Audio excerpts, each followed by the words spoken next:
পিলখানায় ৫৭ সেনা কর্মকর্তা হত্যা ও গণহত্যার বিচারের দায় নিতে হবে শেখ হাসিনাকে, আর এই জন্যই তিনি আর কোনোদিন দেশে ফিরবে না বলে মন্তব্য করেছেন ডাকসুর সাবেক ভিপি ও সাবেক এমপি আমানুল্লাহ আমান। শুক্রবার বিকালে তারানগর ইউনিয়ন ৬ নম্বর ওয়ার্ড যুব দলের কর্মী সভায় প্রধান অতিথির বক্তব্যে তিনি এসব কথা বলেন। আমান আরও বলেন, আওয়ামী লীগ সরকার হত্যার রাজনীতি করে আর বিএনপি মানুষের জন্য রাজনীতি করে।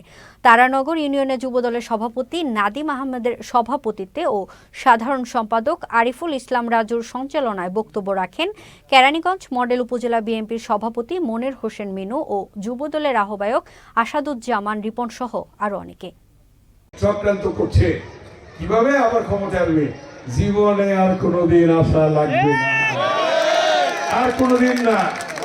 গেছে গেছে, একবার ২১ বছর পরে আসছিল, এবার ২১ বছর না, আর আসতেই পারবে না।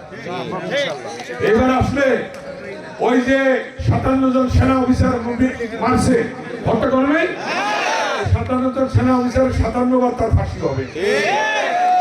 এই যে গণহত্যা, ছাত্র জনতা যে শহীদ হয়েছে, আন্দোলন করছে, এই কেরানীগঞ্জে তারানগরে রিয়াজ শহীদ হয়েছে, এই রিয়াজের বিচার হবে না?